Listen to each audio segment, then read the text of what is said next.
नमस्कार, मैं हूं गौरव अग्रवाल। प्रधानमंत्री नरेंद्र मोदी का इजराइल दौरा शुरू हो चुका है और इसी दौरे के शुरुआत में जिस तरह की गर्मजोशी दिखाई दी है वो देखने लायक थी। नेतन्याहू ने पीएम मोदी को अपना दोस्त बताया। पीएम मोदी ने भी कहा कि इजराइल के काम भारत को, लोगों को या सिक्योरिटी फोर्सेस को काफी प्रेरित करते आए, लेकिन इस दोस्ती से भारत के पड़ोसी थोड़ी टेंशन में है। आखिर इनकी टेंशन की वजह क्या है?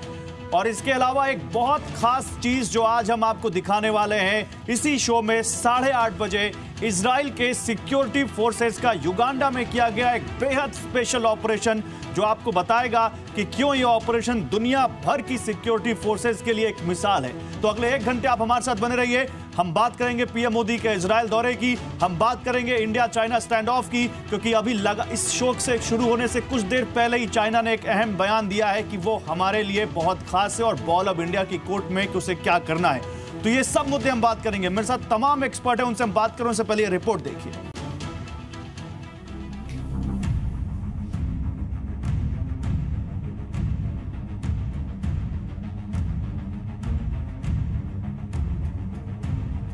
My friend Prime Minister Narendra Modi, welcome to Israel.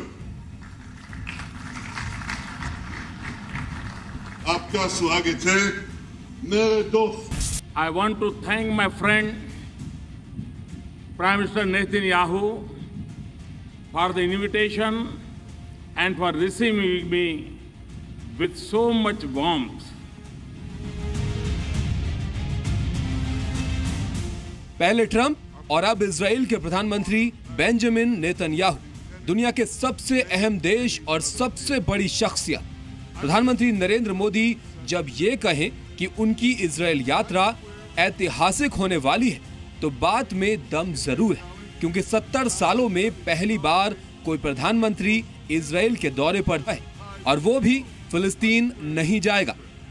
मतलब साफ है कि भारत और इजराइल मौजूदा वक्त की नब्ज को पहचान रहे हैं और शायद यही वजह है कि पाकिस्तान और चीन की नींद भी इससे उड़ गई है। इजराइल एक ऐसा देश है जो कि दहशतगर्दी, पाकिस्तान स्पॉन्सर टेररिज्म, चाहे लश्कर हो या कोई और, उसको बिना कोई हिचक वो कहते हैं कि ये पूरे क्षेत्र के लिए एक बहुत बड़ा खतरा है। भारत ने 1950 में पहली बार इजराइल को मान्यता दी थी, लेकिन दोनों देशों के बीच कूटनीतिक रिश्तों की औपचारिक शुरुआत 1992 में तत्कालीन प्रधानमंत्री पीवी नरसिंह राव ने की थी। साल 2003 में जसवंत सिंह पहले विदेश मंत्री थे जिन्होंने इजराइल यात्रा की और फिर 2015 में बतौर राष्ट्रपति प्रणब मुखर्जी इजराइल गए।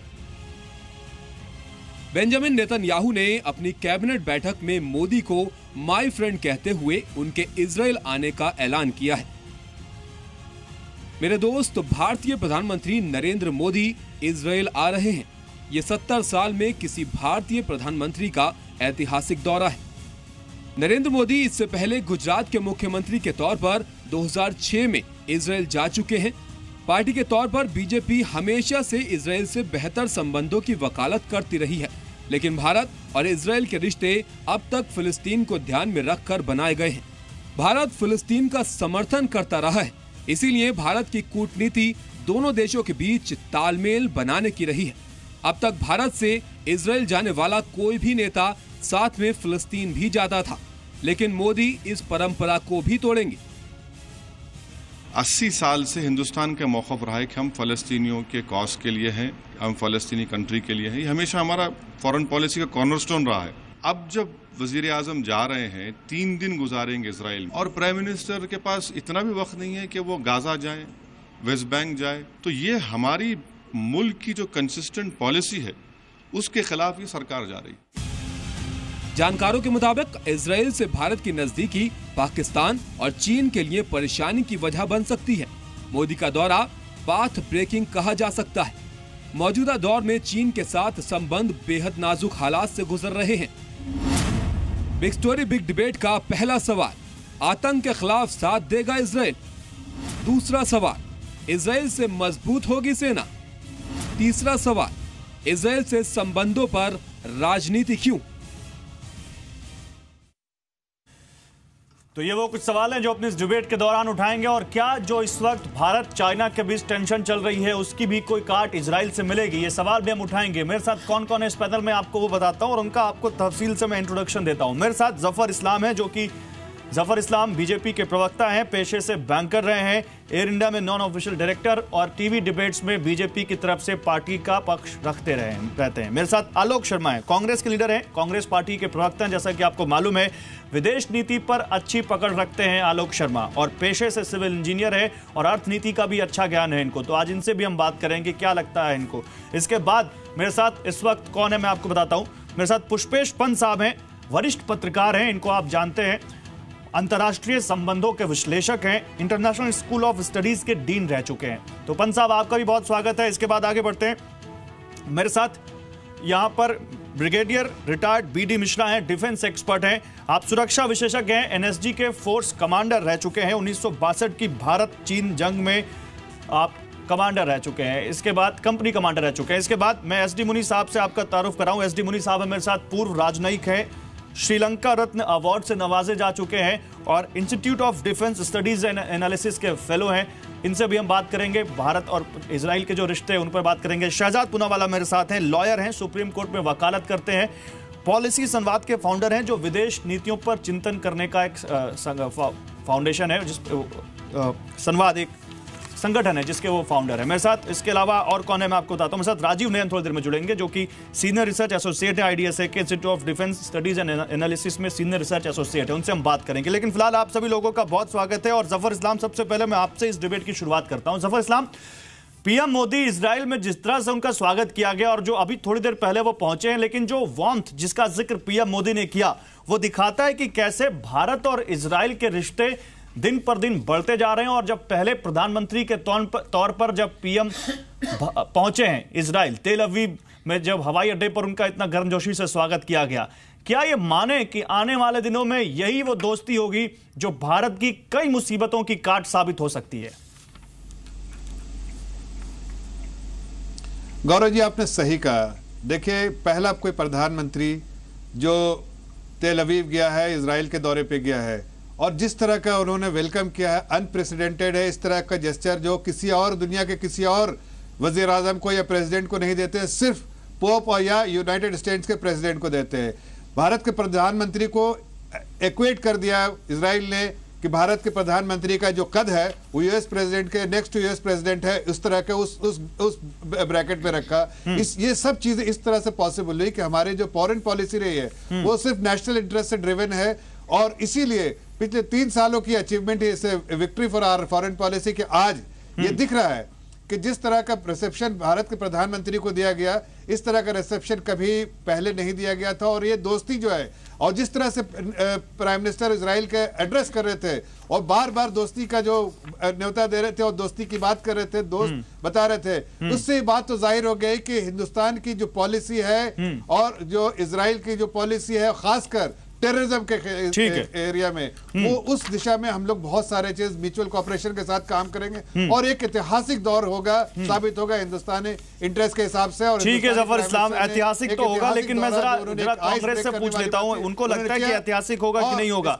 आलोक शर्मा, क्योंकि आप विदेश नीति पर अच्छी पकड़ रखते हैं, क्या आपको लगता है कि पीएम भारतीय प्रधानमंत्री का यह पहला इजराइल दौरा भारत और इजराइल के रिश्तों में न केवल एक मजबूती लाएगा, बल्कि यह दौरा इसके अलावा भी कई मायनों में खास है उस वक्त जब चाइना और भारत के बीच एक टेंशन का माहौल देखने को मिल रहा हो?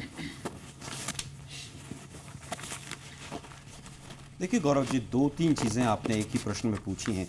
सबसे पहला जो प्रश्न है आपका कि भारत और इजराइल के बीचों के जो संबंध हैं उनसे क्या होगा। मैं समझता हूं हमारे देश के प्रधानमंत्री गए हैं, देश के लिए ज़रूर अच्छा होगा। जो भी जिस भी दिशा में जो भी टाई अप्स होंगे वो आने वाले समय में हमारे सामने आएंगे। 1 दिन में 2 दिन में उसकी पिक्चर क्लियर होगी किस स्वरूप में वो टाई अप्स होते हैं। दूसरा आपने लिया चाइना के एंगल से कि चाइना के साथ जिस तरह की हमारी टेंशन्स चल रही हैं, क्या उसके ऊपर कोई असर आएगा।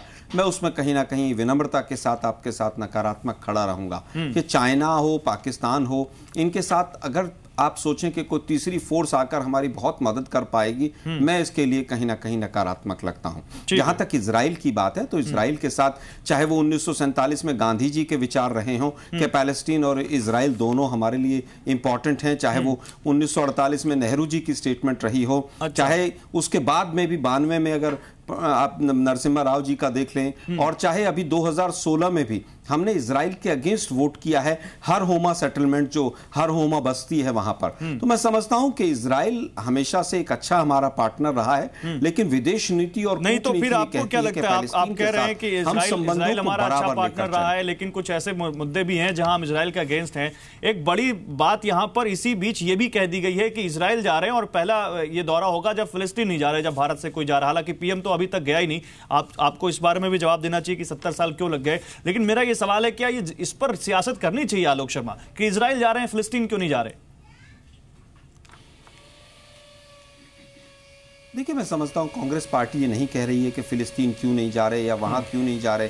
हमने केवल ये कहा है कि विदेश नीति जो अभी तक इस सरकार की रही है पूरी तरह से फ्लॉप रही है। चाहे वो नेपाल से लेकर चले, आप एक आपने जीत बहादुर को दिखाया होगा कि मोदी साहब के साथ एक जीत बहादुर नाम का लड़का गया था, उसके बाद जिक्र नहीं हुआ। 3 दिन तक हम जीत बहादुर को ही गुण गाते रहे। उसके बाद नेपाल से साथ और मधेशी आंदोलन में हमारी कितनी हालत खराब हुई ये पूरे देश ने देखा। चाइना का साबरमती के किनारे जो टेंट हाउस का काम हुआ था इतना अच्छा हुआ, उसके बाद चाइना क्या कर रहा है वो भी देखा है। अभी सलाउद्दीन के ऊपर हमने पूरी तरह से मीडिया की नाइट ट्रायल, रात की ट्रायल की, उसके बाद क्या हुआ। मेरा कहना, आप जब भी बैठते हैं मुझे लगता है आपके दिल में थोड़ी सी टीस हो गई है जिससे शुरू हुई कवरेज। आप जब भी बैठते हैं आप ट्रम्प साहब की जो कवरेज है उसको जरूर उठाते हैं कि मीडिया ने कवरेज क्यों की। अरे सर छोड़ दीजिए, अब मुद्दा गया, कवरेज की लोगों ने देख लिया। गौरव जी, किसी भी विदेश नीति से या हमारे देश के प्रधानमंत्री जाते हैं, हमें क्या मिला ये ज्यादा इंपॉर्टेंट है। हाँ, तो यहाँ पर मीडिया उसको पूरी तरह से दिखाए, हमारे साथ थे और भी एक्सपर्ट थे और आप भी थे। अरे नेट रिजल्ट क्या है?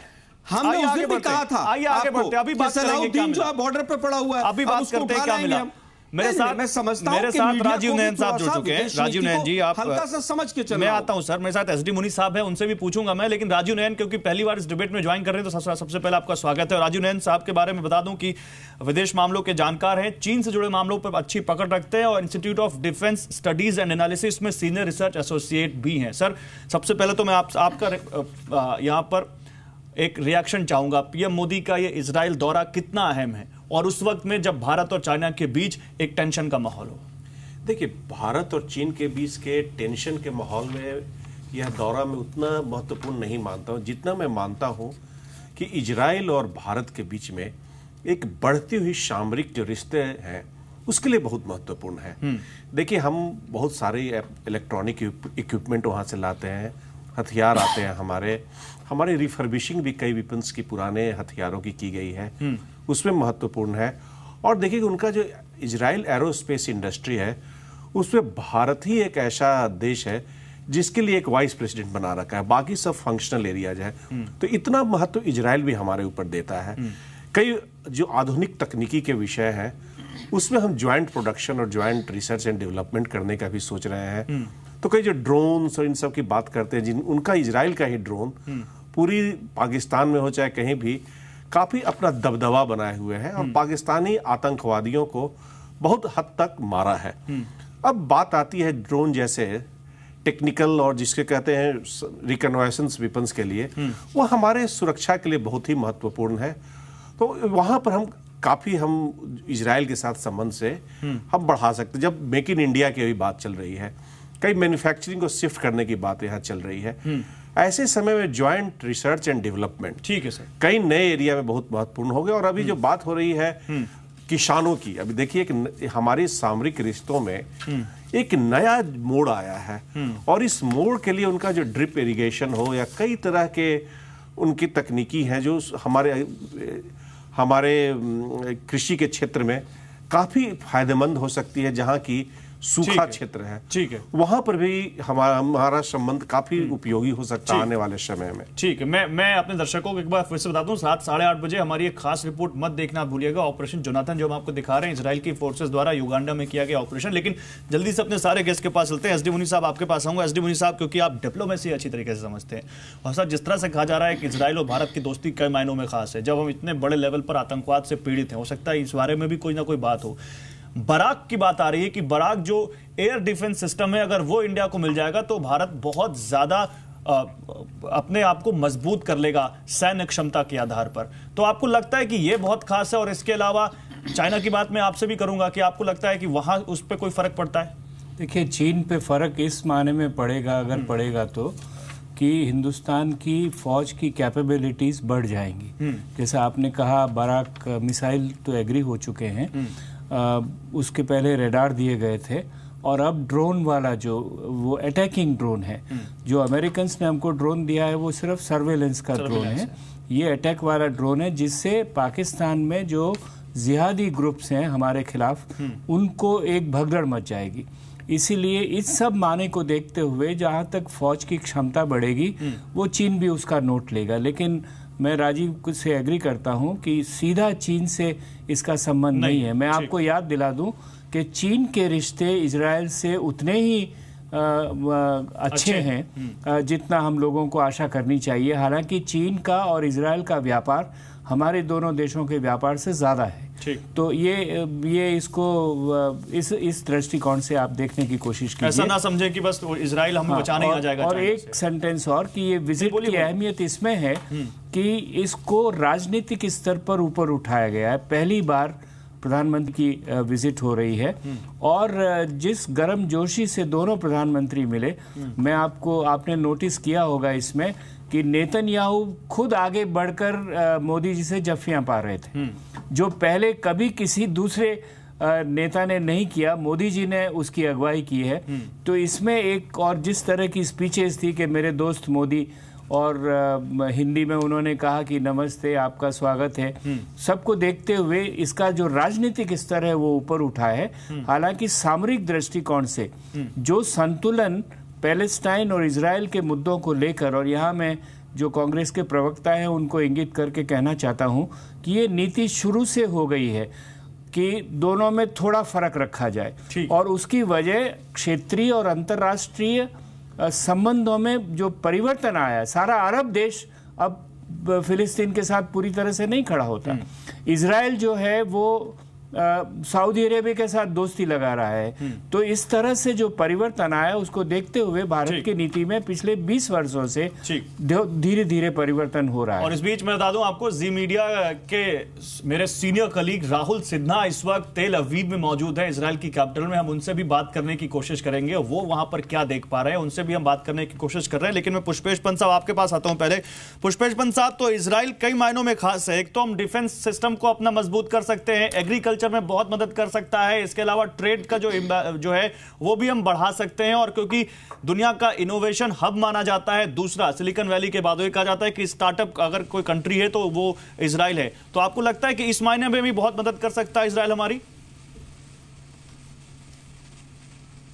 देखिए, मुझे लगता है कि ये तो बातें स्पष्ट हैं कि इजराइल कितने मामलों में, संवेदनशील मामलों में, सामरिक मामलों में, विज्ञान के मामले में, अंतरिक्ष शोध के मामले में हमारी मदद कर सकता है। हम सहकार कर सकते हैं। मदद शब्द थोड़ा अटपटा लगता है, हम सहकार सहयोग की बात करें तो शायद बेहतर होगा। मगर मेरे ख्याल में अब तक जो डॉक्टर बूनी ने कहा और जो राजीव ने कहा, मैं उनसे काफ़ी हद तक सहमत हूँ। मुझे लगता है कि पूरे सम्मान के साथ जो कांग्रेस के प्रवक्ता हैं, उन्होंने शुरुआत बिल्कुल अच्छी की थी कि अगर राष्ट्रहित सत्ता हो तो हमें उसमें राजनीति नहीं करनी चाहिए। पर कुल मिलाकर यदि आज आप इस बात से परेशान हैं कि काम की शुरुआत तो नरसिंह राव ने की थी, तो क्यों वो खुलकर सामने नहीं आ गए?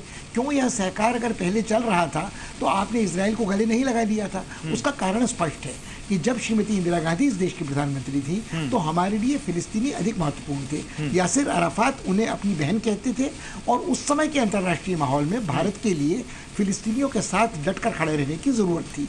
आज जैसा डॉक्टर मोदी ने इशारा किया, यदि खुद अरब देश भी फिलिस्तीनियों के साथ नहीं है और उन फिलिस्तीनियों के साथ दोस्ती निभाना सिर्फ हमारी एक सैद्धांतिक व्यवस्था रह गई है और उसका कोई लाभ हमको यथार्थवादी ढंग से हमारी राजनीति में, राष्ट्रहित साधन में नहीं होता, तो मेरे ख्याल में कहीं ना कहीं नीति परिवर्तन की जरूरत है। और एक जो थोड़ा मैं मतभेद मेरा राजीव के साथ है, वो इतना भर है कि चीन के संदर्भ में डॉक्टर मोदी का कहना बिल्कुल सही है। यदि भारतीय सेना की क्षमता बढ़ती है और भारत को दुश्मन पर वार करने वाले चालक रहित ड्रोन विमान मिलते हैं, तो पाकिस्तान और चीन दोनों के साथ हमारे रिश्तों पर इसका कहीं ना कहीं असर पड़ेगा। नहीं, और सर आज जब हम इजराइल के बारे में पढ़ रहे थे, बोलिए। नहीं, मेरी असहमति नहीं है प्रोफेसर पुष्पेश को, नहीं मुझसे प्रोफेसर मोदी से है। जब हमारी क्षमता बढ़ेगी तो दूसरे देशों को, चीन जैसे देश को संदेश मिलेगा ही, चाहे हमारी जो भी क्षमता हो। और आज के दिन में आवश्यक है चीन को संदेश देने का।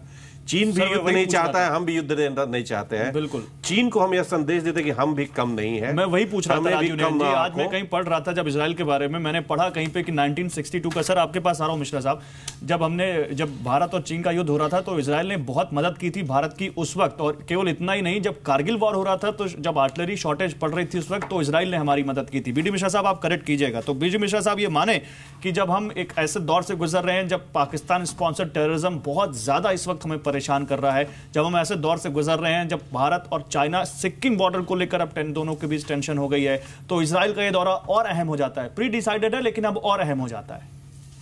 देखिए, मैं दो बातें कहना चाहता हूं। पहली बात तो यह है कि जो नेक्स्ट वार होगी, ईश्वर करे कि वार ना हो, लेकिन जो नेक्स्ट वार होगी वो साइबर वारफेयर होगी। आपके जितने वेपन सिस्टम है, जितने भी वेपन सिस्टम है, सब कंट्रोल्ड होंगे साइबर वारफेयर के दायरे में। और इसमें कोऑपरेशन इजराइल का, क्योंकि वो कह रहे हैं नेतन्याहू कि सिलाखान वैली में 2 ही लैंग्वेज बोली जाती है, या हिंदी या हिब्रू। तो इसमें जो कोऑपरेशन है ये बहुत अहम चीज है हमारे वार प्रिपेयर्डनेस के लिए। देखिए, वार होगी शायद ना हो, क्योंकि इसलिए नहीं होगी क्योंकि जो थ्रेशोल्ड है डेटरेंस का वो बहुत ऊपर उठ चुका है। तो इसलिए मैं समझता हूं कि बहुत इंपॉर्टेंट है कि हमारा उनका कोऑपरेशन हो। दूसरी बात मैं ये कहना चाहता हूं कि मोदी जी वहां गए हैं और 2 चीजें बड़ी साफ दिखाई पड़ रही हैं, और वो ये है कि जय जवान जय किसान का वहां पूरा माहौल चल रहा है, एग्रीकल्चर में कोऑपरेशन और टेक्नोलॉजी में। और तीसरी बात मैं ये कहना चाहता हूं कि ये मोदी साहब की कुछ केमिस्ट्री इस तरीके की है कि वो साहब सऊदी अरेबिया गए तो वहां पर सबसे बड़ा अवार्ड जो है वहां की किंग ने उनको दे दिया। ट्रंप साहब अपनी बीबी को लेके खड़े हो गए वहां पर उनको स्वागत करने के लिए। अब यहां पर नेतन्याहू, जिसके खिलाफ हमने इंटरनेशनल फोरम में कभी सपोर्ट नहीं किया, इजराइल को कभी भी सपोर्ट नहीं किया किसी मामले में, वो खड़े हैं, कहते माय फ्रेंड, और उनका शब्द था आई लव इंडिया। तो मैं समझता हूं कि बहुत बड़ी कामयाबी है, और आपको कोई भी प्रोटेक्ट करने के लिए कोई देश नहीं आएगा, आपको खुद प्रोटेक्ट करना है, चीन से और पाकिस्तान से और आपकी इंटरनल सिक्योरिटी, ये तीनों ने आपको देखना है। जनरल रावत कहते हैं भाई 2.5 एनमी से हम लड़ रहा हूं, तो ये तो आपने करना है, आपकी आर्म फोर्सेस ने करना है। लेकिन बाकी जो इसलिए मैं आपको बताता हूं कि अभी क्या अपडेट आया। अपडेट ये है कि जब वहां का चाइनीज इन्वॉय क्या कहते हैं, वो कहते हैं the ball is in India's court, it is for Indian government to decide what options could be on table to resolve the standoff, no scope for a compromise in the military standoff with India in the Sikkim sector. तो इसका हम क्या मतलब निकालें? मतलब China तो पीछे हटने को तैयार नहीं है। नहीं, देखिए साहब, चाइना की यह पॉलिसी है। हाँ। शी जिनपिंग यहां आए थे तब उन्होंने किया तो एक ब्रिगेड इंडिया की पहली बार उनके खिलाफ मूव हुई थी। कुछ भी होता है चाइना ये करेगा। अब आज प्रॉब्लम यह है चाइना के लिए कि अमेरिका ने कहा कि भाई हम जापान और इंडिया नेवल एक्सरसाइज करेंगे। अभी ये कह रहे हैं कि मेरा मित्र है देश इंडिया। तो चाइना का जो ये जो उनकी जो थानेदारी है, ओशन में तो शायद वॉरशिप हमेशा रहते हैं, लेकिन अभी भी उनके वॉरशिप 11 से 13 वॉरशिप इंडियन ओशन में चाइनीज आ चुके हैं। एक डिस्ट्रॉय वॉरशिप है उसमें। तो इसका मतलब ये केवल आपको रेगुलर एक्सरसाइज दिखती है या इसका कुछ मतलब निकाले? नहीं, मैं बात कर रहा था जो हमारी जो इंडिया के साथ अमेरिका की और जापान की होने वाली है। हाँ। तो ये जो हमारी जो आज के दिन में इंडिया की स्ट्रेटजी है, particularly against terrorism of Pakistan के टेररिज्म और जो चाइना का हेगमनी है उसके खिलाफ, जो चाइना की थानेदारी है ये पूरे एशिया और हिंद महासागर में, उसके खिलाफ चाइना उससे काफी परेशान है। तो कोवर्शन की पॉलिसी, ठीक है, ब्राउ बीटिंग एंड कोवर्शन, चाइना की हमेशा ब्राउ बीटिंग। और अगर एक बात मैं और कहना चाहता हूं कि अगर चाइना हथियार उठाएगा तो इसको इस बार उसी तरीके से प्रॉब्लम होगा जैसे वियतनाम। जैसे वियतनाम मंत्री कहते हैं कि हम भारत 1962 वाला भारत नहीं, तो चाइना क्या कहता है कि हम भी 1962 वाला चाइना नहीं। चाइना तो वियतनाम में चाइना को ब्लडी नोज दिया। चलिए ठीक है, तो यही होगा फिर। सर जैसा कि आपने कहा, हम सब चाहते हैं कि भगवान करे कि युद्ध हो ही ना, क्योंकि युद्ध किसी के हक में नहीं, लेकिन युद्ध होता है तो क्या हो सकता है ये तो हम अभी कयास लगा जा सकते हैं और आप जैसे एक्सपर्ट से इस पर राय ले सकते हैं। लेकिन मैं दूसरे युद्ध की बात करता हूं, और शहजाद वो युद्ध है यहाँ का जो जुबानी युद्ध शुरू हो जाता है देश में किसी भी मुद्दे पर। मोदी जी छीके भी तो जुबानी युद्ध। अब इस देश में एक यहाँ पर लाइन शुरू हो गई है। अभी कुछ देर पहले ही हमने आपको अपनी बाइट, एक पैकेज में बाइट सुनाई थी कि फिलिस्तीन क्यों नहीं जा रहे हैं मोदी जी। मतलब वो कहीं ना कहीं वो उसमें धार्मिक एंगल भी जोड़ने की कोशिश की जा रही है क्या। और मैं आपको वो पढ़ के सुनाता हूं जो प्रधानमंत्री ने अपने इंटरव्यू में कहा इजराइल, वहां पर उन्होंने कहा कि भारत की जनसंख्या में, उनसे सवाल पूछा गया कि भारत की जनसंख्या में एक बड़ा हिस्सा मुस्लिम आबादी का है, हम आपके अनुभवों से क्या सीख सकते हैं। तो पीएम मोदी ने कहा इजरायली जर्नलिस्ट को कि भारत एक विविधता से भरा हुआ देश है, हमारा मूल मंत्र है सर्वपंथ संभाव, मतलब हर एक के प्रति सम्मान करना चाहिए, विविधताओं को स्वीकार करना चाहिए और उस पर अमल करना चाहिए। जब एक प्रधानमंत्री इतनी अच्छी बात कह रहा हो तो उसमें भी आप धार्मिक एंगल निकाल रहे हैं। मैंने 24 मिनट सबकी बात सुनी है, तो मेरी बात 2 मिनट 40 सेकंड के लिए सुन लीजिए सभी लोग। पहले तो मैं ये कहना चाहता हूं कि जो आपको दृश्य दिख रहा है कि नेतन्याहू ने हमारे मोदी जी का इतना अच्छा स्वागत किया, मुझे उस समय की याद आती है जब जॉन एफ कैनेडी खुद एयरपोर्ट जाकर प्रधानमंत्री नेहरू का स्वागत किए थे। और ये तो राष्ट्रपति अमेरिका के लिए ऐसे स्वागत किए जाते हैं। राष्ट्रपति अमेरिका ने हमारे भारत के प्रधानमंत्री का क्या स्वागत किया और आज तक वापस नहीं हुआ है, उसको भी ऐतिहासिक माना जाए। रोनाल्ड रेगन जिस तरीके से छतरी उठा के हमारे राजीव गांधी जी को गाड़ी तक छोड़ के आते थे, तो ये भी ऐतिहासिक है। पर ठीक है, इतिहास कमजोर है कुछ लोगों का, तो याद नहीं रहता। नहीं, लेकिन पर मेरी बात सुन लीजिए। अब मेरी बात, आपने किसी को नहीं रोका गौरव, आपने किसी को नहीं रोका। मैं आपसे दरख्वास्त करता हूं, ऐसा है कि जो आप इशारा कर रहे हैं तुष्टीकरण का, तो क्या वाजपेयी जी तुष्टीकरण कर रहे थे कि कारगिल में सहायता करने के बाद भी वो प्रधानमंत्री की हैसियत से वहां इजरायल नहीं गए? इसके पीछे कुछ कारण है, और कारण समझिए। हम लोग इजरायल को मानते हैं। 50s में नेहरू जी थे, रिकॉग्नाइज किया। 53 में पहली कॉन्सुलेट खुली। 92 में आज जिसकी 25 साल की सालगिरह मना रहे हैं मोदी जी वहां जाकर, वो 92 में नरसिम्हा राव जो हमारे प्रधानमंत्री थे कांग्रेस पार्टी के, वो उन्होंने किया, तो उसकी सालगिरह। पर क्यों हम लोगों ने इसको एक्सटेंड नहीं किया? इसके बाद पैलेस्टीन का और मुसलमानों का कोई लेना देना नहीं है। ये समझिए कि अरब वर्ल्ड जो है वहां से हमारी एनर्जी सिक्योरिटी डिपेंडेंट है, ठीक है। वो एक उनके लिए इमोशनल कॉज है और वो उन्होंने सपोर्ट किया था पैलेस्टाइन को बहुत वक्त तक। आज चेंज हो रहा है, वो एक अलग इश्यू है। हमारे लाखों लोग भारत के मिडिल ईस्ट में काम करते हैं, ये इकोनॉमिक इंटरेस्ट है। तीसरी बात, पाकिस्तान जो इस्लामिक मुल्कों को चढ़ाता था कश्मीर के ऊपर, ईरान ने आज तक OIC में कभी इंडिया के खिलाफ वोट नहीं होने दिया। और उसका एक कारण यह है कि हम लोगों ने बड़ा अच्छी तरीके से मैनेज किया पैलेस्टाइन और इजराइल के कॉन्फ्लिक्ट को, और हम लोगों ने हमारे राष्ट्रीय हित को आगे रखा। कोई इंदिरा गांधी को कोई यासिर अराफात से मोहब्बत नहीं थी, ये हमारे राष्ट्रीय हित के चलते थे। और आज मैं आपको बता दूं, नरेंद्र मोदी जी भी जब पिछले महीने महमूद अब्बास आए 2017 मई में, तो महमूद अब्बास को गले लगाते हुए कहा कि यूनाइटेड इंडिपेंडेंट और सॉवरेन पैलेस्टाइन के लिए इंडिया आपके साथ खड़ा है। और इंडिया ने ब्रिक्स के साथ इजराइल के खिलाफ illegal occupation, illegal settlements, illegal sovereignty पे जो अटैक किया लेबनान के और बाकी देशों के, उस पर भी हम लोगों ने मिलकर वोट किया है, चाहे वो मोदी जी की सरकार हो, वाजपेयी जी की हो या कांग्रेस की। मतलब आपके हिसाब से तो आप डिवीजन ना करें, जा रही है, कोई डिवीजन ना आपके हिसाब से। आज जो इजराइल का जो हम लोग ये स्तर देख रहे रिलेशन का, कि उन्होंने हमें युद्ध में आइटम दिए, उन्होंने सब दिए, वो सारी चीजें नेहरू जी, इंदिरा जी, नरसिम्हा राव और वाजपेयी जी की देन है। और आज मोदी जी उसको आगे ले जा रहे हैं, हम शुक्रिया अदा करते हैं। पर पुराने दोस्तों को नए दोस्तों के लिए नहीं भूलते। ये भी एक इतिहास है। कौन भूल गया? जफर इस्लाम आप भूल गए, जफर इस्लाम आप पंडित नेहरू को भूल गए, आप इंदिरा जी को भूल गए, आप केवल मोदी जी को याद रख रहे हैं। देखिए बड़े अफसोस की बात है शहजाद पूनावाला, हमारे प्रधानमंत्री कांग्रेस के नहीं कांग्रेस के प्रधानमंत्री, भाई देश के लेकिन आज वो कांग्रेस के प्रवक्ता के तौर पर नहीं शामिल हुए थे, वो एक लॉयर के तौर पर शामिल हुए थे इस डिबेट में। कांग्रेस के लिए आलोक शर्मा हमारे साथ हैं।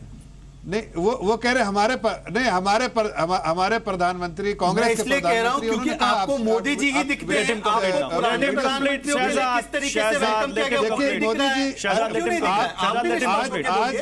आपको गर्व नहीं है? आज जो स्टैंडिंग भारत के प्रधानमंत्री का ग्लोबल कम्युनिटी में है, शायद किसी भी प्रधानमंत्री का नहीं था। आज जिस तरह से फॉरेन पॉलिसी हमने 2014 से अभी तक चलाई है, उस फॉरेन पॉलिसी का नतीजा है कि देश को सम्मान मिल रहा है, देश की स्टैंडिंग बढ़ी है ग्लोबल कम्युनिटी के साथ, और जिस तरह के जो हमें बायलैटरल रिलेशनशिप डेवलप किया है प्रधानमंत्री ने, वो शायद अनप्रेसिडेंटेड है सब लोगों के लिए। यासिर अराफात से इंदिरा गांधी के क्या ताल्लुकात थे वो मुद्दा नहीं है, देश के हित में क्या सरकार ने उस वक्त डिसीजन लिया वो मुद्दा है। आज भारत के प्रधानमंत्री, ये एनडीए के प्रधानमंत्री ने, भारतीय जनता पार्टी के प्रधानमंत्री, तो आप वाजपेयी जी, नरसिम्हा राव, इनके कंट्रीब्यूशन को नहीं मानेंगे? प्रधानमंत्री है सर, बिल्कुल मानेंगे। इस देश में एक प्रधानमंत्री का कंट्रीब्यूशन है, उनके नहीं मानने से क्या होता है? वो तय करते हैं क्या? देश की जनता तय करती है।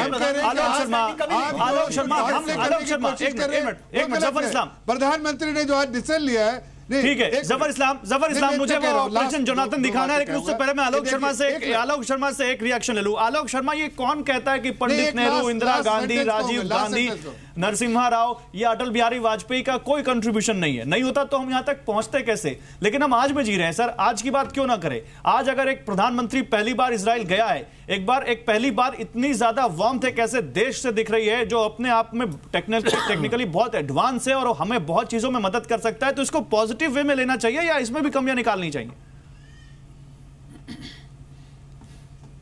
देखिए, मैं समझता हूं कि ऐसा नहीं है कि ऐसा मदद हमारी मिल सकती है। अरे भाई, बहुत पहले से मदद मिल रही है। जिस ड्रिप इरिगेशन की और तमाम चीजों की राजीव जी बात कर रहे हैं, वो ऑलरेडी चल रही है। हरियाणा में, महाराष्ट्र में तमाम प्रोजेक्ट चल रहे हैं उसके ऊपर।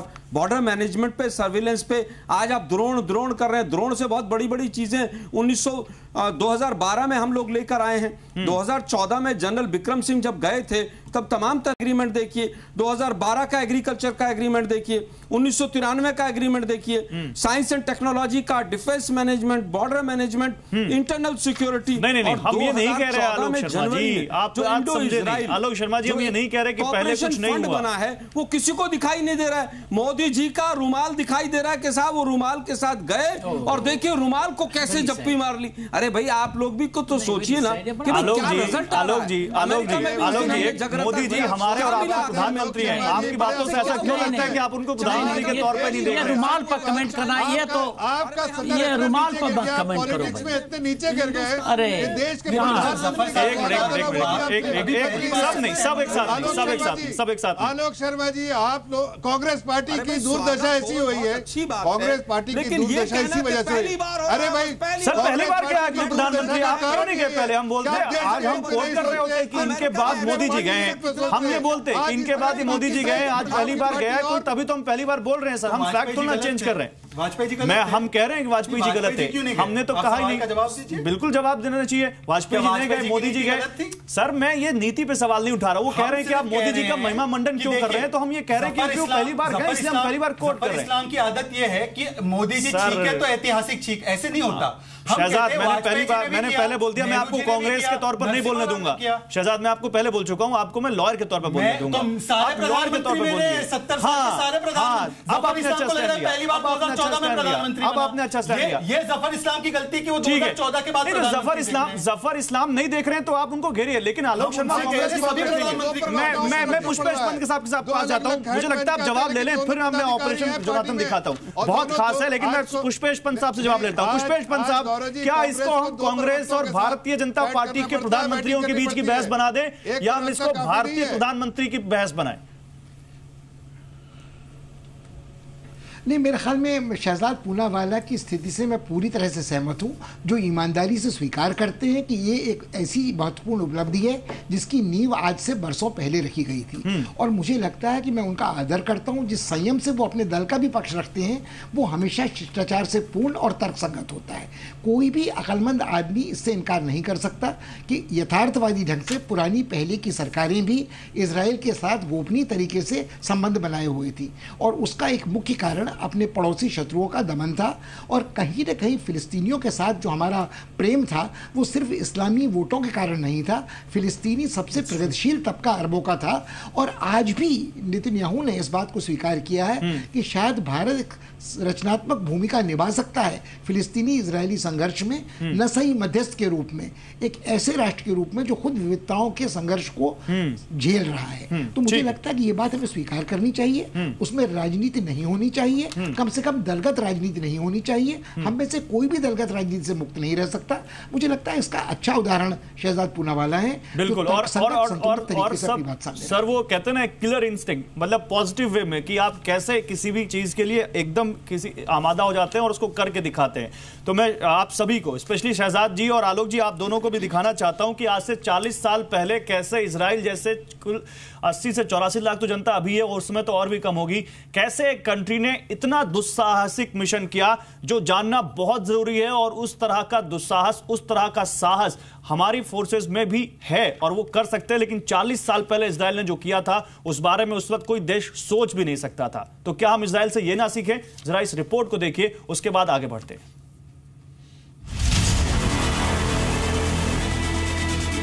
ऑपरेशन जॉनथन, तारीख 27 जून 1976।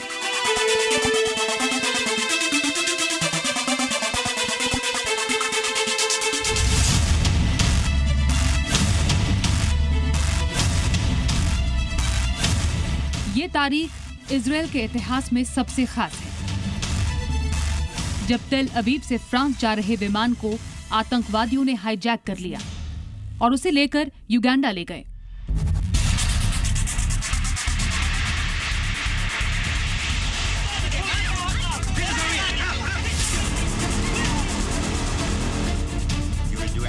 ये ठीक ऐसे ही था जैसे इंडियन एयरलाइंस के विमान को कांधार लेकर जाया गया था। 27 जून 1976 को तेल अवीव से पेरिस जा रही एयर फ्रांस की फ्लाइट 139 ने एथेंस में रुकने के बाद फिर से उड़ान भरी ही थी कि 4 यात्री एकदम से उठे। उनके हाथों में पिस्टल और ग्रेनेड थे। उन्होंने विमान पर नियंत्रण करने के बाद पायलट को लीबिया के शहर बेनगाजी चलने का आदेश दिया। इन 4 अपहरणकर्ताओं में 2 फिलिस्तीनी थे और 2 जर्मन।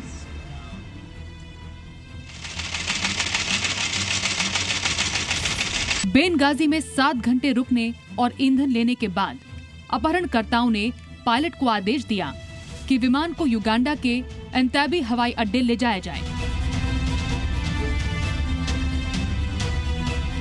उस समय युगांडा में तानाशाह ईदी अमीन का शासन था।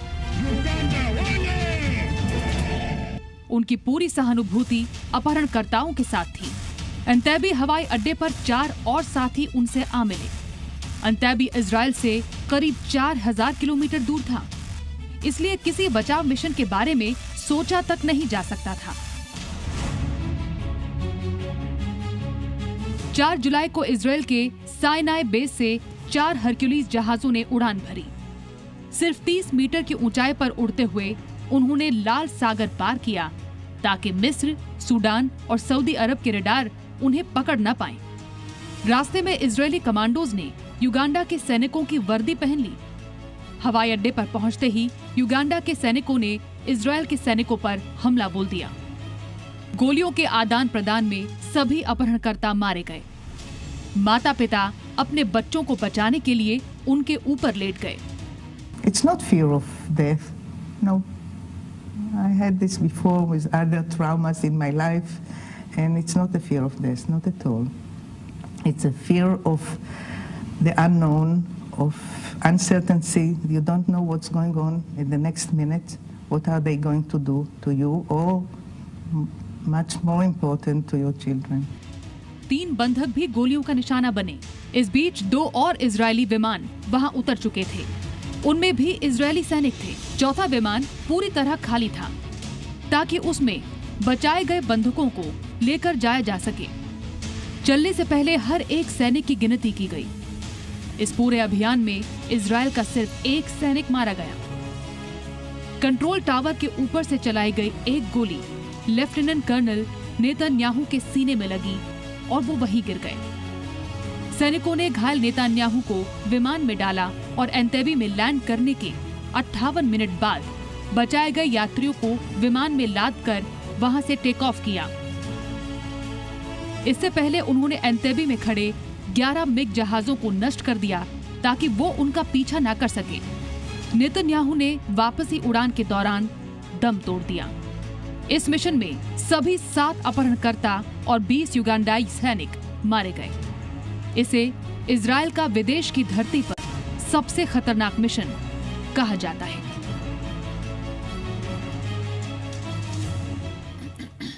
तो सोचिए 40 साल पहले इजराइल ने जो किया वो पूरी दुनिया के लिए एक मिसाल है। बीडी मिश्रा साहब, आपसे जोड़ना चाहूंगा। बीडी मिश्रा साहब, क्या इजराइल एक ऐसा देश नहीं है जिससे हम सैनिक क्षमता के बारे में और अपनी सुरक्षा कैसे करें इस बारे में सीख सकते हैं कुछ?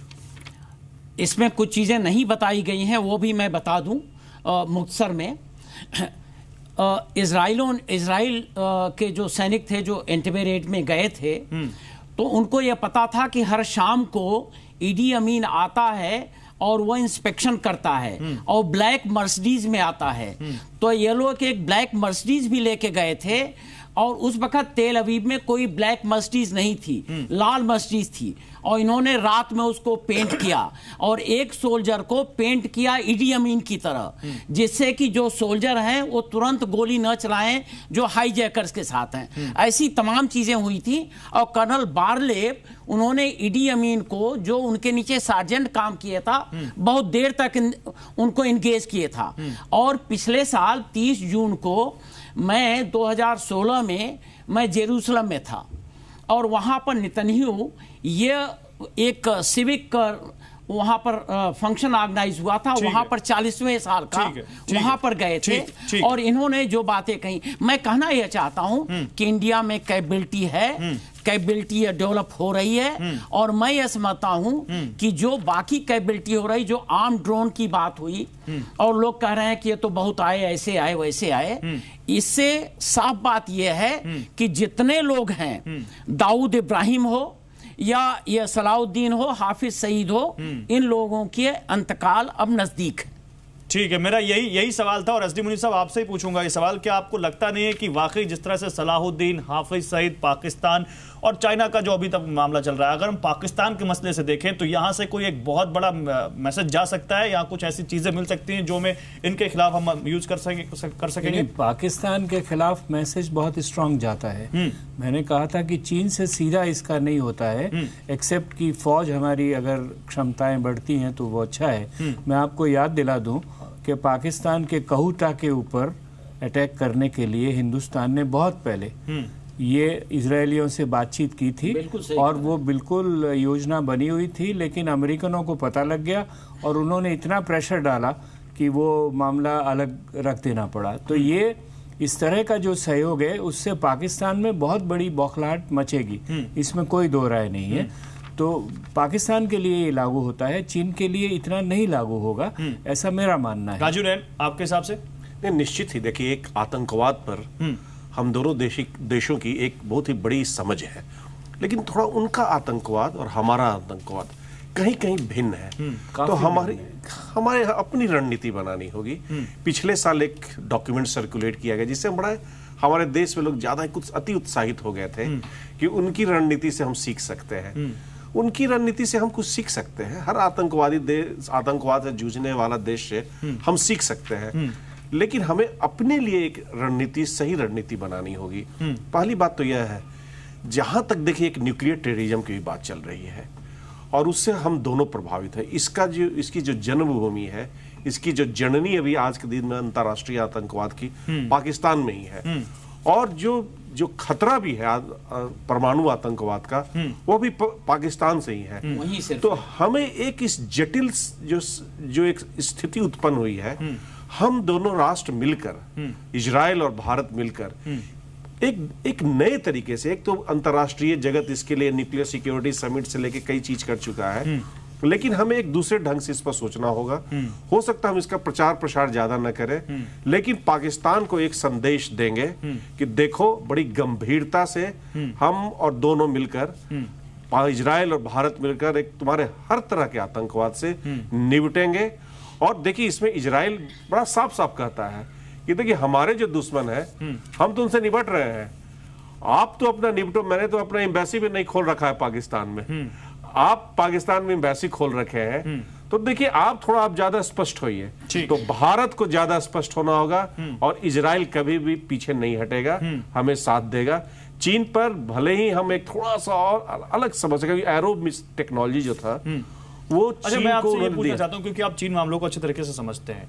जो अभी चाइना और का जो भारतीय सैनिकों का जो मिलिट्री स्टैंड ऑफ हुआ, उसके बाद अब लगातार मीडिया में ये खबरें हैं कि चाइना ने इंडियन ओशन में अपने वॉरशिप उतार दिए हैं, उसमें एक डिस्ट्रॉयर शिप है। इसको हम कैसे देखें और जो ये टेंशन है इसको आप कैसे देखें? देखिए नया तो नहीं है, बहुत दिनों से इंडियन ओशन में इंटरवेंशन कर रहे हैं। इसका लेयर हो सकता है, इसका लेवल हो सकता है, बस यही है। आज के दिन में जो चाइना जो आर्थिक रूप से संपन्न होने के बाद वह अंतर्राष्ट्रीय रूप से और सामरिक रूप से भी अपना दबाव, अपना अधिकार क्षेत्र बढ़ाते जा रहा है। उसे लगता है कि अमेरिका के जो नीति पिवट टू एशिया रीबैलेंसिंग है उसे मैं कहीं ना कहीं कम करूंगा। तो एक ज्यादा कन्फ्रंटेशनिस्ट नीति लेकर वो उतर गया है अपने आसपास साउथ चाइना सी में झंझट कर रहा है। इंडियन ओशन नया नहीं है। देखिए बाउंड्री का भी जो नहीं मानना, देखिए उसकी सबसे हठधर्मिता क्या है, कोई रिकॉग्नाइज नहीं करता है, राजू ने कहता है कोई भी चीज है हमारा। लेकिन जो भारत की क्षमता की बात है, देखिए हमारे भी अग्नि है, उनके यहाँ कहीं भी पहुंच जाएगी। जो वो 62 और 17 की पता नहीं उनकी क्या समझ है, लेकिन हमारी समझ बड़ी स्पष्ट है कि अब चीन 1962 में इसलिए नहीं कि हमारी क्षमता उनके किसी भी कोने में जाकर उन्हें जवाब करारा देगी, और समझे या ना समझे उनकी समस्या। मिश्रा जी कुछ बोलना चाह रहे हैं, फिर आराम शहजाद। मैं आपको यह बताना चाहता हूं कि चीन आज के दिन में परिप्रेक्ष्य इतना बदल गया है कि वो पहला राउंड न तो हमारे बॉर्डर फायर करेगा, न पहली मिसाइल सी में फायर करेगा। वो उसका इकोनॉमिक इंटरेस्ट इतना इन्वॉल्व है कि उसमें वो पंगा नहीं ले सकता। जो ट्रेड इंबैलेंस है उसी के फेवर में है, जो हमारे साथ चाइना का जो ट्रेड है वो चाइना के फेवर में डॉलर्स है उनके। बिल्कुल शहजाद। और मैं आपको ये भी ध्यान में लाऊं आपके कि जो सीपेक बन रहा है, चाइना पाकिस्तान साथ में बना रहा है, पहली बार पाकिस्तान के जो एलओसी है, जो पाकिस्तान ऑक्यूपाइड टेरिटरी है, उसमें पहली बार चाइनीज सोल्जर्स की प्रेजेंस हुई है 2014 के बाद। वो मेरे लिए बहुत ही घातक है, मेरे देश के लिए। उस पर हम लोगों ने क्या करा, एक सेकंड मेरी बात सुन लीजिए जीडी साहब, मिश्रा साहब, मेरी बात सुन, मेरी बात ठीक है सर, मुझे बोला नहीं। हाँ ठीक है सर, रेस्पेक्ट मैं आपको कह रहा हूँ, जो ऑपरेशन जॉनथन आपने जब दिखाया तो मुझे इंदिरा गांधी जी के दिनों की याद आई कि जिस तरीके से हम लोगों ने 71 में हमारे पराक्रम दिखा के पाकिस्तान को 2 टुकड़े किए। पर शायद आपका तंज उस वाजपेयी जी पे नहीं था जिन्होंने हम लोगों को सेटलमेंट करना पड़ा और टेररिस्ट को भेजना पड़ा। मैंने तो कोई तंज किया ही नहीं। तो आई होप कि आप मेरे प्रधानमंत्री वाजपेयी जी पे तंज नहीं कस रहे थे कि ऐसा करना चाहिए था। आप ये नहीं कह रहे थे कि ऑपरेशन म्यूनिख की तरह दाऊद को घुस के लाना चाहिए, कॉर्पोरेट थोड़ा ले रखा है, ना कि शॉल साड़ी देना चाहिए। मैं होप करता हूं क्योंकि सारे मेरे प्रधानमंत्री, आप वाजपेयी जी पे तंज ना कसे, आप मोदी जी पे तंज ना कसे, आप इंदिरा जी के पराक्रम को सेलिब्रेट कीजिए, वो अच्छी बात है, पर इन पे तंज ना कसे। पर देखिए इजराइल एक लौता न्यूक्लियर स्टेट है मिडिल ईस्ट में, और किसी के पास न्यूक्लियर पावर नहीं है। ठीक है, इंडिया और पाकिस्तान के बीच में दोनों के पास है। तो हम लोग शायद कभी कभी वाजपेयी जी वो नहीं कर पाए जो ऑपरेशन जॉनथन में कर पाए। इसका मतलब ये नहीं कि आप ताना मारे कि ऑपरेशन जॉनथन जैसे क्यों नहीं करते। ताना मारा? नहीं, मुझे लगा आपकी रिपोर्ट ऑपरेशन हम तो ये दिखा रहे हैं कि इजराइल की वाजपेयी जी पे ताना था तो मुझे बुरा लगा। तो हम क्या कर सकते हैं? आप ऐसा ना करें। एक मिनट सर, राजू देखिए पाकिस्तान के परमाणु बम चलाने का हिम्मत नहीं कर रहे, उसे विध्वंस कर दिया जाएगा उसने हिम्मत की। ठीक है, जफर इस्लाम, फिर मिश्रा जी आ रहा हूं। जफर इस्लाम जल्दी। जफर इस्लाम, आपको ताना लगा अगर हमने ऑपरेशन जोनाथन दिखाया तो? आलोक जी आ रहा हूं। देखिए जो शहजाद पूनावाला जी है बार बार इस डिबेट को भटका रहे हैं। देखिए आज का डिबेट ये नहीं कि पिछले प्रधानमंत्री ने क्या किया और वो उनका रिलेशनशिप कैसा था, किसके साथ था। आज बात हो रही कि आज के दिन में भारत किस तरह से देखा जाता है ग्लोबल कम्युनिटी के द्वारा, और उसी का एक बार उसका आईना दिखने को मिला जब भारत का प्रधानमंत्री का जिस तरह से स्वागत किया गया, उससे उसकी अहमियत पता चल गई कि भारत की अहमियत ग्लोबल कम्युनिटी के नजर में क्या है, और खास के इजराइल की नजर में क्या है। तो ये बात अच्छी है और इसकी सराहना करनी चाहिए, चाहे वो किसी पार्टी के हो, चाहे वो कांग्रेस के हो या किसी और सर पार्टी हम लोग किस डिबेट में फंस गए हैं कि ये मेरी पार्टी के उसकी पार्टी के, क्या बात कर रहे हैं सर? हम लोग इस बात में फंसी क्यों गए कि वो मेरी पार्टी के थे उनकी पार्टी के थे? सर आज इस बात में हम बात ही नहीं करेंगे। लेकिन कह रहा हूं कि ये डिबेट को भटकाने के कैसे भटका रहे हैं आप? जवाब मत दीजिए उस बात का, मैं सवाल ही नहीं पूछ रहा इस बात में, इस बारे में पूछ ही नहीं रहा सवाल। लेकिन बीडी मिश्रा साहब, एक मिनट पुष्पेश पंजी में आ रहा हूं आपके पास, आलोक शर्मा आ रहा हूं। बीडी मिश्रा साहब एक मिनट, गौरव जी कंप्लीट कीजिए, कंप्लीट कीजिए। बस गौरव जी लास्ट हम ये कहना चाहते हैं कि देखिए हमारे लिए जो प्रायोरिटी है कि आतंकवाद से लड़ना, और इसमें इजराइल के साथ, इजराइल से दोस्ती, इजराइल से हाथ मिलाना इस हमारे देश के लिए बहुत ही फायदेमंद होगा। और आगे आने वाले दिनों में हमारे पड़ोसी जो देश है पाकिस्तान, उसको सोचना पड़ेगा इस तरह के गलत हरकतें। बीडी मिश्रा, लेकिन बीडी मिश्रा जब ऑपरेशन जोनाथन की बात करते हैं तो हमारे दिमाग में भी हमारे आसपास इर्द गिर्द जो दिखता है सर्जिकल स्ट्राइक दिखता है। अब इस पर भी कह देंगे कि इस सरकार ने किया, उस सरकार ने उससे पहले ही बहुत किया होगा, लेकिन हमारे आसपास अभी दिखता है, सर्जिकल स्ट्राइक दिखता है। शहजाद आप मत मानिएगा। तो बीडी मिश्रा साहब, भारत में कैपेबिलिटी तो हम सब कह रहे हैं, लेकिन करना शुरू करना चाहिए जो अब दिखता है। मैं एक बात कहना चाहता हूं, ये हर टीवी पर हर लोग कह रहे हैं, why don't you leave it to general Rawat. मैं ये कहता हूं कि भाई आप क्या हम रावत से ज्यादा कॉम्पिटेंट है और क्या हम रावत से ज्यादा अंडरस्टैंड करते हैं स्ट्रेटेजिक सिचुएशन, टैक्टिकल सिचुएशन और फील्ड क्राफ्ट। ये अच्छा, दूसरी बात मैं OBOR पर कहना चाहता हूं। देखिए OBOR जरूर हमारे एरिया से गिलगिट बाल्टिस्तान से निकल के आया है और यह एक परसीव थ्रेट जरूर है। ओबोर की बात कर रहे हैं आप? हाँ, OBOR, one belt one road और चाइना वाली। और लेकिन मैं ये कहना चाहता हूं कि इससे जो सबसे बड़ा मुस्तकबिल का खतरा है वो पाकिस्तान के लिए है। कभी भी चीन ये नहीं मंजूर करेगा कि उसकी जो कई 100 माइल की रोड है वो पाकिस्तान आर्मी उसको गार्ड करे। वो वहां पर कैंटोनमेंट एस्टेब्लिश करेगा और डायरेक्ट डीलिंग फिर वो बलूचों से करेंगे और ये पाकिस्तान के मुस्तकबिल के लिए सबसे बड़ा खतरा साबित होगा। पाकिस्तान के लिए सबसे बड़ा खतरा है। ओके आलोक शर्मा जल्दी, मैं सर आपसे फाइनल कमेंट लूंगा। आलोक शर्मा जल्दी से 30 सेकंड, क्या कहना चाहते हैं आप? फिर मैं आ रहा हूं मुनी साहब। देखिए मैं बिल्कुल बीडी मिश्रा साहब की बात से बिल्कुल पूरी तरह से सहमत हूं। हमें रावत जी का जो कॉम्पिटेंस है उसके ऊपर बिल्कुल किसी तरह का सवाल नहीं उठाना चाहिए, लेकिन रावत जी क्या इस बात से सहमत हैं जो हमारे डिफेंस मिनिस्टर ने कहा कि सर्जिकल स्ट्राइक इसलिए कर पाए कि आरएसएस की प्रेरणा थी? क्या रावत जी इस बात से सहमत? आप बताइए, आप फिर आरएसएस ले आए इसमें में जांच करे? शर्मा जी सहमत हो के फिर आप बट करते हो ना, और लेकिन जो करते हो शर्मा जी वो बड़ी कमाल की चीज। एक मिनट सर, बहुत अच्छे वक्त है, हमको मालूम है शर्मा जी बड़ी कमाल की कॉम्पिटेंसी पे भी सवाल मत उठाइए, उनकी कॉम्पिटेंसी पे भी सवाल उठाइए सर। भी बहुत कमाल है। कंप्लीट मेरे पास समय नहीं है, लेट हिम कंप्लीट, मेरे पास समय नहीं है, लेट हिम कंप्लीट, मेरे पास समय नहीं है। ठीक है आरएसएस ले आए, मैं आरएसएस पे जवाब नहीं ले पाऊंगा, मेरे पास आरएसएस के लिए टाइम नहीं है, लेकिन आप जल्दी से अपनी बात कंप्लीट कीजिए। आप क्या कहना चाह रहे हैं?